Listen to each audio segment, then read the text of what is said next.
ನಮಸ್ಕಾರ ಸ್ನೇಹಿತರೆ, ಪ್ರಮೋದವಾಣಿ YouTube channel ಕಾರ್ಯಕ್ರಮಕ್ಕೆ ಸ್ವಾಗತ ಸುಸ್ವಾಗತ. ನಾನು ಪ್ರಮೋದ ಕರ್ಗೂರು.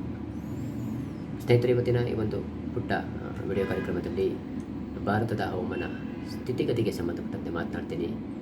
ಎಲ್ಲೆಲ್ಲಿ ಮಳೆಯಾಗ್ಬೋದು, ಎಷ್ಟು ಪ್ರಮಾಣದಲ್ಲಿ ಮಳೆಯಾಗ್ಬೋದು, ಎಲ್ಲೆಲ್ಲಿ ಯಾವ ರೀತಿ ಹವಾಮಾನ ಪರಿಸ್ಥಿತಿ ಇದೆ ಅನ್ನೋ ಕುರಿತು ಸಂಕ್ಷಿಪ್ತ ವಿವರಣೆಯನ್ನು ನೀಡ್ತೀನಿ. ಕಾರ್ಯಕ್ರಮ ಇಷ್ಟ ಆದರೆ ಶೇರ್ ಮಾಡಿ, ಲೈಕ್ ಮಾಡಿ, ಕಾಮೆಂಟ್ಸ್ ಮಾಡಿ. ಭಾರತದ ಒಂದು ಹವಾಮಾನ ಇಲಾಖೆಗೆ ಸೇರಿದಂಥ ಸ್ಯಾಟಲೈಟ್ ಇಮೇಜನ್ನು ಅಂದರೆ ಉಪಗ್ರಹ ಚಿತ್ರವನ್ನು ನಿಮಗೆ ತೋರಿಸ್ತೀನಿ.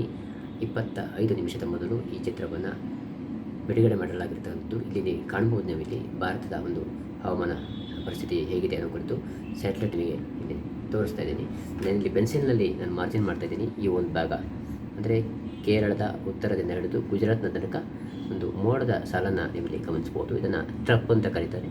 ಅಂದರೆ ದಟ್ಟವಾದಂಥ ಮೋಡದ ಸಾಲು ಇರೋ ಹಿನ್ನೆಲೆಯಲ್ಲಿ ಈ ಭಾಗದಲ್ಲಿ 3-4 ದಿನ ಅತಿ ಹೆಚ್ಚು ಮಳೆಯಾಗ್ತಕ್ಕಂಥ ಸಾಧ್ಯತೆಗಳು ಕಂಡುಬರ್ತಿದೆ. 20 ರಿಂದ 40 ಸೆಂಟಿಮೀಟರ್ ಆಸ್ಪಾಸ್ನಲ್ಲಿ ನಾನು ಪೆನ್ಸಿಲ್ನಲ್ಲಿ ಮಾರ್ಜಿನ್ ಮಾಡ್ತಾಯಿದ್ದೀನಿ. ಅಂದರೆ ಉತ್ತರ ಕೇರಳದಿಂದ ಕರ್ನಾಟಕದ ಕರಾವಳಿ, ಕರ್ನಾಟಕದ ಘಟ್ಟ ಪ್ರದೇಶ, ಗೋವಾದ ಕೊಂಕಣ ತೀರ, ಮಹಾರಾಷ್ಟ್ರದ ಕರಾವಳಿ, ಘಟ್ಟ ಪ್ರದೇಶ, ಗುಜರಾತ್ನ ನವಸಾರಿ ತನಕ ಹೆಚ್ಚು ಮಳೆಯಾಗ್ತಕ್ಕಂಥ ಸಾಧ್ಯತೆ ಇದೆ.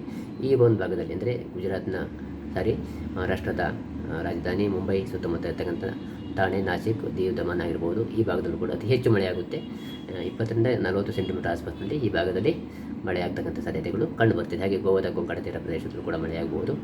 ಹಾಗೆಯೇ ಕರ್ನಾಟಕದ ಬೆಳಗಾವಿ, ಉತ್ತರ ಕನ್ನಡ, ಉಡುಪಿ, ದಕ್ಷಿಣ ಕನ್ನಡ, ಕೊಡಗು, ಹಾಸನ ಜಿಲ್ಲೆ, ಸಕಲೇಶಪುರ, ಹಾಗೆಯೇ ಕೇರಳದ ಕಾಸರಗೋಡು, ಈ ಒಂದು ವ್ಯಾಪ್ತಿಯಲ್ಲಿ ಕೂಡ ಹೆಚ್ಚು ಮಳೆಯಾಗ್ತಕ್ಕಂಥ ಸಾಧ್ಯತೆಗಳು ಮುಂದಿನ 2-3 ದಿನಗಳಲ್ಲಿ ಕಂಡುಬರ್ತಿದೆ ವೀಕ್ಷಕರ. ಹಾಗೆ ಕರ್ನಾಟಕದ ರಾಜಧಾನಿ ಬೆಂಗಳೂರು ಸುತ್ತಮುತ್ತ ಭಾಗಶಃ ಮೋಡದ ವಾತಾವರಣ ಇರುತ್ತೆ. ವಿಶೇಷವಾದಂಥ ಬದಲಾವಣೆ ಇಲ್ಲಿ ಇರೋದಿಲ್ಲ. ಸಂಜೆ ವೇಳೆಗೆ ಹಗುರವಾಗಿ ಇಲ್ಲಿ ಮಳೆ ಆಗಬಹುದು. ಆದರೆ ಉತ್ತರ ಕರ್ನಾಟಕದಲ್ಲಿ ವಿಶೇಷವಾದಂಥ ಬದಲಾವಣೆ ಇಲ್ಲ.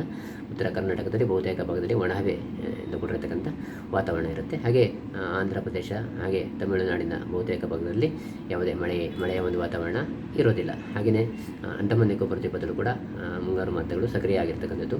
ಅಂಡಮಾನ್ ನಿಕೋಬಾರ್ ದ್ವೀಪ ಆಗಿರ್ಬೋದು. ಹಾಗೆಯೇ ಪೂರ್ವೋತ್ತರ ಭಾರತಕ್ಕೆ ಹೊಂದ್ಕೊಂಡಂತೆ ಅಂದರೆ ಪಶ್ಚಿಮ ಬಂಗಾಳ, ಒರಿಸ್ಸಾದ ಭುವನೇಶ್ವರಕ್ಕೆ ಹೊಂದ್ಕೊಂಡಂತೆ ಆಗಿರ್ಬೋದು, ಮಧ್ಯ ಭಾರತಕ್ಕೆ ಹೊಂದ್ಕೊಂಡಂತೆ ಮುಂದಿನ 2-3 ದಿನಗಳಲ್ಲಿ ಮಳೆಯಾಗ್ತಕ್ಕಂಥ ಸಾಧ್ಯತೆಗಳು, ಲಕ್ಷಣಗಳು ಗೋಚರ ಆಗ್ತಾಯಿದೆ. ಹಾಗೆಯೇ ಭಾರತ ಪಾಕಿಸ್ತಾನ ಗಡಿ ಭಾಗ ಹೊಂದ್ಕೊಂಡಂತೆ ಗಿಲ್ಗಿಟ್ ಬಾಲ್ಟಿಸ್ತಾನ, ಮುಜಾಫರಾಬಾದ್ ಆಗಿರ್ಬೋದು. ಈ ಭಾಗದಲ್ಲಿ ಹೆಚ್ಚಿನ ಬದಲಾವಣೆ ಇರುವುದಿಲ್ಲ.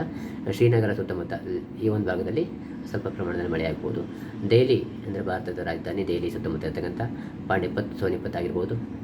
ಹಾಗೆಯೇ ಈ ಒಂದು ಭಾಗದಲ್ಲಿ ಅಂದರೆ NCR ಸುತ್ತಮುತ್ತ ಮಳೆ ಆಗ್ತಕ್ಕಂಥ ಸಾಧ್ಯತೆಗಳು ಕಂಡುಬರ್ತಿದೆ. ಹಾಗೆ ಹಿಮಾಚಲ ಪ್ರದೇಶ ಆಗಿರ್ಬೋದು, ಹಾಗೆ ಉತ್ತರ ಪ್ರದೇಶ, ಬಿಹಾರ ಈ ಒಂದು ಆಸ್ಪಾಸ್ನಲ್ಲೂ ಕೂಡ ಈ ಒಂದು ವ್ಯಾಪ್ತಿಯಲ್ಲೂ ಕೂಡ ಹೆಚ್ಚು ಮಳೆಯನ್ನು ನಾವು ನಿರೀಕ್ಷೆ ಮಾಡುವಂತಿಲ್ಲ. ಅಂದರೆ ಭಾರತ ನೇಪಾಳ ಗಡಿ ಭಾಗ ಹೊಂದ್ಕೊಂಡಂತೆ ಜಲಪೈಗುರಿ ಆಗಿರ್ಬೋದು, ಡಾರ್ಜಿಲಿಂಗ್ ಆಗಿರ್ಬೋದು. ಹಾಗೆಯೇ ಈ ವ್ಯಾಪ್ತಿಯಲ್ಲಿ ಕೂಡ ಹೆಚ್ಚು ಮಳೆ ಆಗ್ತಕ್ಕಂಥ ಸಾಧ್ಯತೆಗಳು ಕಂಡುಬರ್ತಾ ಇಲ್ಲ.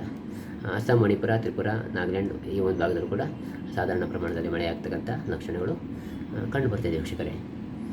ಸ್ನೇಹಿತರೆ, ಕಳೆದ 2023 ಸಾಲಿನ ಒಂದು ಹವಾಮಾನ ಸ್ಥಿತಿಗತಿ ಬಗ್ಗೆ ಹೇಳುವುದಾದರೆ, ಜಾಗತಿಕ ತಾಪಮಾನ ಎಲ್‌ನೈನೋ ಪ್ರಭಾವದಿಂದ ಮಳೆಯ ಪ್ರಮಾಣದಲ್ಲಿ ಅಂದರೆ ಮಳೆಯ ಸ್ಥಿತಿಗತಿಯಲ್ಲಿ ಏರುಪೇರಾಗಿತ್ತು. ದೇಶದ ಬಹುತೇಕ ಭಾಗದಲ್ಲಿ ಮಳೆಯ ಕೊರತೆ ಎದುರಾಯಿತು. ಆದರೆ ಈ ಬಾರಿ ಅಂದರೆ ಈಗಾಗಲೇ ಇನ್ನೊಂದು ತಿಂಗಳು ಬಾಕಿ ಇದೆ. ಸೆಪ್ಟೆಂಬರ್ ತಿಂಗಳಲ್ಲಿ, ಆಗಸ್ಟ್-ಸೆಪ್ಟೆಂಬರ್ ತಿಂಗಳ ಅವಧಿಯಲ್ಲಿ ಎಲ್‌ನೈನೋ ಅಂದರೆ ಜಾಗತಿಕ ತಾಪಮಾನವನ್ನು ಅಂದರೆ ಜಾಗತಿಕ ಮಟ್ಟದಲ್ಲಿರ್ತಕ್ಕಂಥ 2 ವಿದ್ಯಮಾನಗಳಲ್ಲಿ ಒಂದಾದಂಥ ಎಲ್‌ನೈನೋ ನ್ಯೂಟ್ರಲೈಸ್ ಆಗ್ತಾಯಿದೆ. ಅಂದರೆ ತನ್ನ ತೀವ್ರತೆಯನ್ನು ತಗ್ಗಿಸಿಕೊಡ್ತಾ ಇದೆ. ಇದರ ಒಂದು ಪರಿಣಾಮವಾಗಿ ಮುಂದಿನ ದಿನಗಳಲ್ಲಿ ನಮ್ಮ ದೇಶದ ಮೇಲೆ ಹಾದು ಬರ್ತಕ್ಕಂಥ ಮುಂಗಾರು ಮಾರುತಗಳು ಶಕ್ತಿಯನ್ನು ಪಡೆತಕ್ಕಂಥ ಸಾಧ್ಯತೆಗಳು ಕಂಡುಬರ್ತೇವೆ. ಪೆಸಿಫಿಕ್ ಮಹಾಸಾಗರದಲ್ಲಿ ಉಂಟಾಗ್ತಕ್ಕಂಥ ಈ ಒಂದು ಬದಲಾವಣೆ ಹಿನ್ನೆಲೆಯಲ್ಲಿ ಹಿಂದೂ ಮಹಾಸಾಗರದ ಕಡೆಗೆ ಬರ್ತಕ್ಕಂಥ ಟ್ರೇಡ್ ವಿಂಡ್ಸ್ ಅಂತ ನಾವೇನು ಕರಿತೀವಿ, ವಾಣಿಜ್ಯ ಮಾರುತಗಳು ಅಂತ, ಇದರ ಮೇಲೆ ಈ ಒಂದು ಎಲ್‌ನೈನೋ ಪ್ರಭಾವವನ್ನು ಬೀರ್ತಕ್ಕಂಥದ್ದು.